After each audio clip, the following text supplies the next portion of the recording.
հայտարարում են նրա մասին, որ իրենք պետք է վերադառնան, չգիտեմ ուր պետք է վերադառնան, այդ ինչ վերադարձի մասին է խոսքը։ Բոլորը դրա մասին խոսում են, բոլորը ամբողջ տարածաշրջանը այդ խոսակցությունը գիտի, մեր ժողովրդից այս մարդիկ փորձում են պահել։ Բայց իշխանությունը հերքում է։ Այո, փորձում է հերքել, փորձում է թաքցնել այդ փաստը, այն փաստը, որ նա նախապայմաններ է ստեղծում, որպեսզի հարևան երկրի քաղաքացիները հնարավորություն ունենան այստեղ տեղափոխվելու, իրավական հնարավորություններ ունենան նաև Հայաստանում գույք ձեռք բերելու։ Ես ձեզ վստահեցնում եմ, եթե այս վարչախումբը, այս իշխանությունը մնա, դուք շատ արագ կտեսնեք, թե ինչպես են նրանք փորձելու ժողովրդի կարծիքը փոխել, որ թույլ տալ այդ մարդիկ գան Հայաստան։ Նրանք ամեն օր այդ քայլերը անում են, ամեն օր։ Հիմա, երբ մենք բարձրաձայնեցինք այս մասին, սկսել են հետ քաշվել վախից, որովհետև ժողովրդին իրականությունը չեն ասում։ Բայց երբ որ ժողովուրդը տեսնի իրականությունը, իսկ իրականությունը տեսնելու համար պետք է ուղղակի շրջակայք նայել, տեսել ինչ է խոսացել Արսեն Թորոսյանը, ինչ է խոսացել Ալեն Սիմոնյանը, ինչ է խոսացել երկրի քաղաքական այսօրվա պատասխանատուները, ինչ են խոսացել ադրբեջանցիների վերադարձի մասին։ Այդ մարդիկ պարզ առանց ակնակ խոսել են հերքել են դա։ Ասում են որպես տուրիստ մի հատ խոսել են, մի էլ հերքել են։ Եվ Հերքել են նրանից հետո այն բանից հետո, երբ որ մենք այդ հարցը բարձրացրել ենք, ու նախընտրական հերքում է դա, ոչ թե իրական հերքում է։ Որպես տուրիստ գալու համար պետք չէր ասել, որ ադրբեջանցիները վերադառնան իրենց տներ։ Ալեն Սիմոնյանը իր խոսքում ասեց, վերադառնան, այստեղ բնակվեն, այդպես էլ ասել է, կարող եք մտնելի մեջ, նայեք, իր խոսքերն է դա։ Մյուս բանն էլ Ադրբեջանի նախագահը բառացի,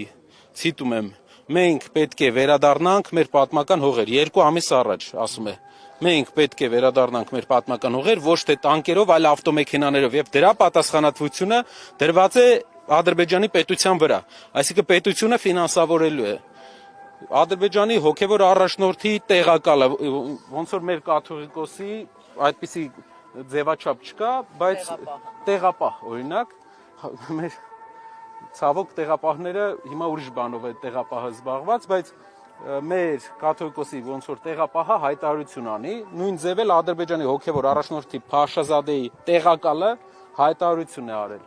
Ասել է, որ ադրբեջանցիները այստեղ ունեցել են 400 թե 500 մզկիթ եւ այդ մզկիթները պետք է վերակառուցվեն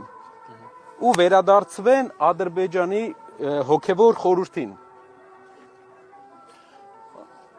Պարոն Կարապետյան, զարմանալի չի, որ այս թեզը 300,000 ադրբեջանցիների Հայաստան գալու թեզը խոսում է արդեն 4 տարից ավելի,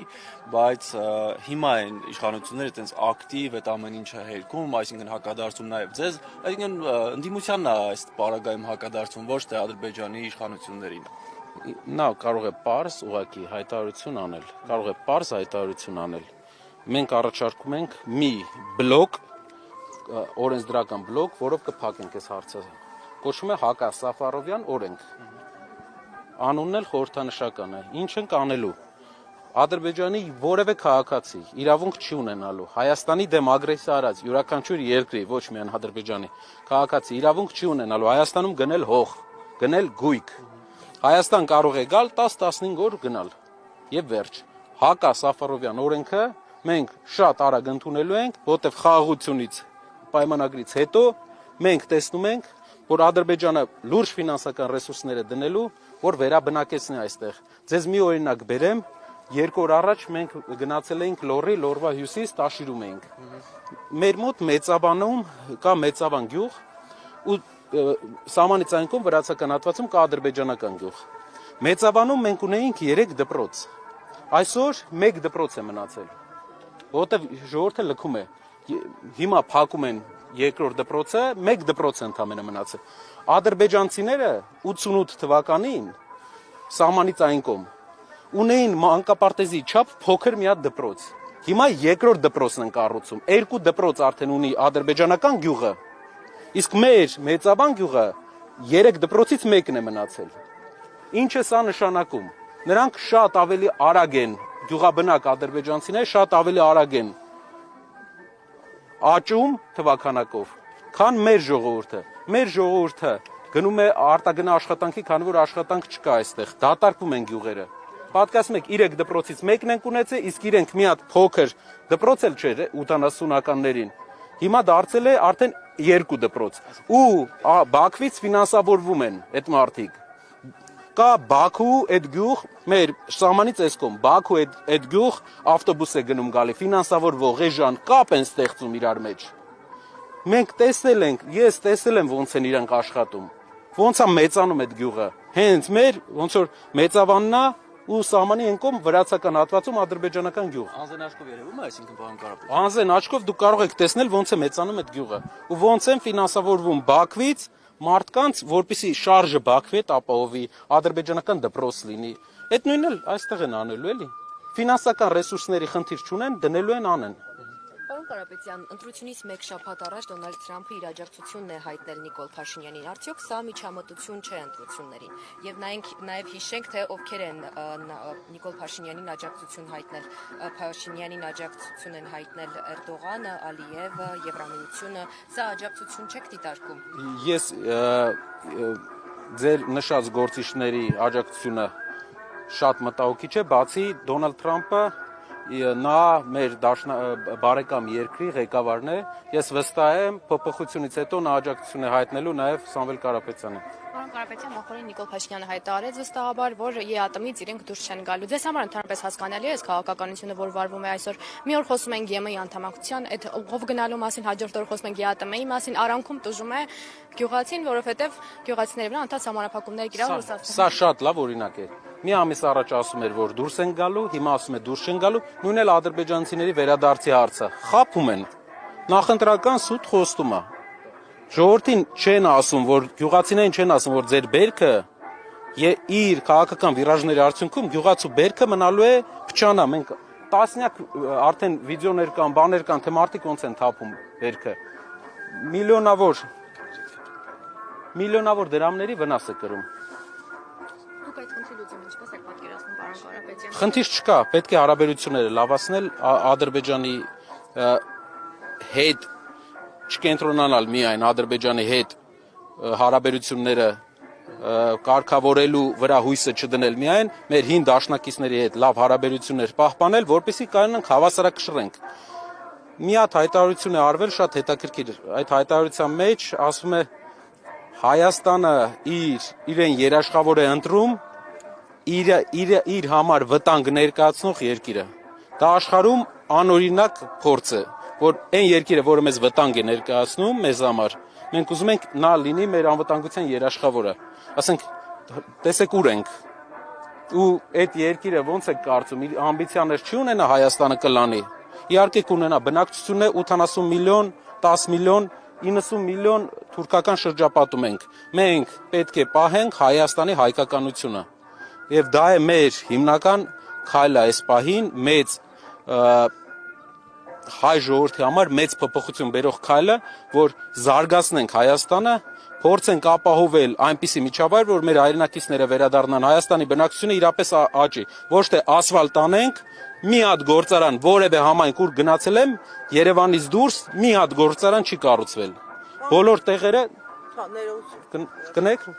Թալին գնացինք, որևէ բան չի կառուցվել գործարան։ Ստեփանավան գնացինք, որևէ բան չի կառուցվել, չի կառուցվում։ Գործարաններ չեն կառուցվում, մարդիկ չեն աշխատում, ինչ անեն։ Ստեփանավանը Հայաստանի ամենագեղեցիկ վայրերից մեկն է։ Տուրիստ չտեսանք մի հատ։ Մայիսին ամենալավ սեզոնին։ Ինչի համար, որովհետև ոչ մի պրոյեկտ չեն անում։ Պարոն Կարապետյան, ես ուզում եմ հենց ԵՏՄ-ի մասին հարցնել։ Դուք ասում եք, որ մեկ հայտարարում են դուրս են գալու, մեկ հայտարարում են մնալու են։ Ճիշտ ասած, ես չեմ հիշում հայտարարություն, որ կոնկրետ դուրս գալու մասին է եղել։ Կհիշեցնեք դա երբ է եղել։ Միշտ ասվել է կգա պահը եւ որոշում կկայացվի Եվրամիության եւ Եվրասիական տնտեսական միության միջև ներողություն հարցս ավարտեմ եւ հիմիկվա այս լարվածությունը, այս հայտարարությունները, հա, դուք կարծում եք ինչքան հեռուն կգնան օրինակ ԵՏՄ-ում Հայաստանի դաշնակիցները, մանավանդ որ իշխանությունը կարծում է, որ ամսի 8-ին իրենց հաղթանակով, ես ցիտում եմ, ամեն ինչ ավարտված է լինելու։ Դուք ճիշտ ցիտեցիք, ճիշտ ասեցիք, կոնտեքստը հնչում էր այնպես, որ ԵՄ, ԵԱՏՄ հակադրության մեջ երբ որ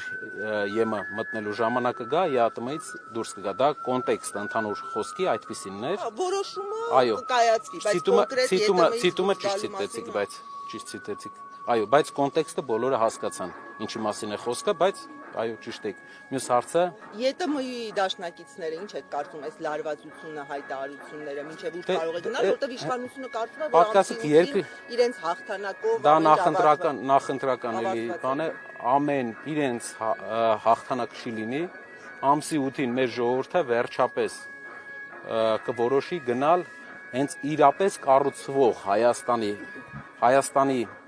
մոդելը երկրի։ Մենք պետք է փոխենք, այնպիսի մոդել սարքենք, որ մեր երկիրը մասնակցի տարածաշրջաներում աշխատատեղերի ստեղծմանը, կառուցի երկիրը երկարաժամկետ մարդկանց համար կենսապահովման միջոց ապահովող միջավայր։ Իսկ հիմիկվա մոդելով, եթե մենք գնացինք, եթե Աստված չանի, այս մարդիկ շարունակեցին, համ հարաբերությունները հիմնական դաշնակցի հետ է վատանալու, համ հիմնական գնորդի հետ է վատանալու։ Դրա դիմաց նա ուզում է ստանալ երկու հատ շնորհավորանք Ադրբեջանից եւ Թուրքիայից, բայց ելի եմ ասում, մեր հակառակորդները վաղեմի դարավոր մեզ ընկեր չեն կարող լինել։ Հարաբերությունները կարգավորելու ենք, բայց միշտ վտանգը զգալով միշտ պետք է ունենանք այլ դաշնակցային հարաբերություններ վատ օրվա համար, ինչպես ու Հայաստանը կարողացել է դիմակայել վերջի 100 տարին։ Պարոն Կարապետյան, Հանրապետության հրապարակում այս պայն ռազմական շքերթ է ընթանում, ըստ էության վերջին 10 տարիների ընթացքում դա առաջին շքերթն է։ Ինչու է հենց հիմա ընտրությունների նախաժեմին է չկա։ Նախընտրական process է ցույց տալու համար, որ իրենք կարողացել են ինչ որ զենք գնել, բայց ես վստահ եմ, որ հաջորդ իշխանությունները զենքը նվեր են ստանալու, շատ էժան են գնելու եւ Հայաստանը ունենալու է լուրջ անվտանգային համակարգ, որ զենքերը իրար հետ համահունչ են լինելու։ Այսինքն մասնագիտական առումով մասնագետները ձեզ կներկայացնեն, որ կա անհամահունչություն մեր զինանոցի մեջ, իրար հետ չեն խոսում։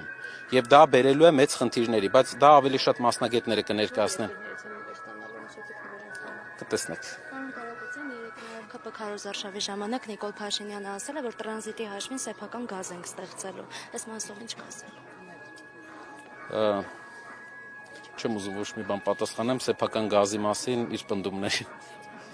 Շնորհակալ եմ։ Այսինքն դուք չեք հավատում Կարապետյան այդպիսի հեռանկարի, որ կարող է Հայաստանով անցնել գազատար եւ Հայաստանին դրա համար վճարվի։ Եկեք ավելի խորքային ուսումնասիրենք հարցը, նոր պատասխանենք, բայց կարծում եմ, որ Հայաստանը գազի կախվածությունից ձերբազատվելու լավ ծրագիր ունենք մենք։ Ուղղակի մի քիչ տնտեսական է, կարող եմ ներկայացնել։ Դա Իրանի հետ բարտերի լայնացումն է։ Հայաստանը արևային Խողովակի նկատի ունեք լայնացում։ Խողովակը այս բան 30% է ծանրաբեռնվածությունը ընդամենը։ Մենք պետք է բարտեր սկսենք անել արևային էներգիան այստեղից Հայաստանից, քանի որ շատ զարգացած է եւ ընդհանրապես Եվրոպայում ամենալավ արևային էներգիայի համար գոտին է Հայաստանը։ Մենք շատ մեծ քանակի արևային էներգիա ենք տալու Իրանին եւ դրա դիմաց ստանալու ենք գազ, որով փակելու ենք մեր ներքին պահանջարկը գրեթե շատ էժան գնով։ Իսկ այդ գազը տալու ենք ջերմոցներին, գազը մեր թոշակառուների համար սուբսիդավորելու ենք, նորմալ մարդկանց համար լավ ընդունելի միջավայր ենք ստեղծելու, որպեսզի մարդիկ կարողանան քիչ ծախսերով կարողանան տունը ջեռուցեն։ Տեսեք, մենք արևայինի հոսանքը տալու ենք Իրանին, ստանալու ենք գազ, գազն էլ սուբսիդավորելու ենք այն ռեգիոնների համար, որտեղ կարող 5-6 ամիս մարդիկ միացնում են, օրինակ Ապարանի շրջանը, այլ շրջաններ կան։ Դրանով կարողանալու ենք մարդկանց կյանքը լավացնենք։ Այդ ծրագիրը մի 4-5 տարվա ծրագիր է, կտեսնեք ինչ մեծ փոփոխություն է լինելու, համ ներդրումներ, համ էժանացում, համ մեծ բյուջե։ Հրաժարվելու եք։ Մենք ունենալու ենք դիվերսիֆիկացված, բայց եթե Պարսկաստանը համաձայնվի մեծ քանակությամբ բարտերային պայմանագիրի լայնացմանը, իսկ մենք տեսնում ենք, որ կհամաձայնվի, մենք կբալանսավորենք, Այսինքն հաղթանակի դեպքում չեք հրաժարվի այնուհանդերձ ռուսական գազից։ Մենք դիվերսիֆիկացիան ամեն դեպքում գծերի կպահենք, բայց գազից կախվածությունը որպես գումար դուրս հանելու, արտարժույթ դուրս հանելու, տնտեսության կախվածությունը կթուլացնենք իհարկե, որովհետև դա չենք անի ինչ-որ երկրի դեմ, այլ դա կանենք ուղղակի մեր երկրի համար։ Ավելի էժան է իրանական գազը։ Չէ, իրանականը թանկ է։ Բայց ոնց է էժանությունը։ Բարտերով։ Տեսեք ոնց։ Էլեկտրաէներգիան արևը ինքնարժեք չունի։ արևայինը մենակ հիմնական ինքնարժեքը իր կապիտալ ծախսերն են։ Արևը մենք արևային էներգիան կարտանենք, տեղը կստանանք գազ, անգամ թանկ գազը, այդ դեպքում ինքնարժեքային առումով սուբսիդավորեք, այսինքն։ Այո, Պատրաստ է կառավարությունը հաջորդ սուբսիդավորման կարիք չի լինի, արդեն սակագնի վրա շատ մեծ դրական ազդեցություն արևը մեծ առումով ինքնարժեք չունի։ Բայց եթե իրանական գազը ավելի թանկ է։ Տեսեք, մենք էլեկտրականություն ենք տալի գազի դիմաց։ Գազը գումար չենք տալի գազի դիմաց, էլեկտրականություն ենք տալի, որը ստանում ենք արևային կայաններից։ Եթե արևային կայաններից ենք ստանում, արևն էլ ինքնարժեք չունի, գազը ինչ գնով էլ հաշվեն, էժան է։ Շնորհակալ եմ։ Շնորհակալ եմ։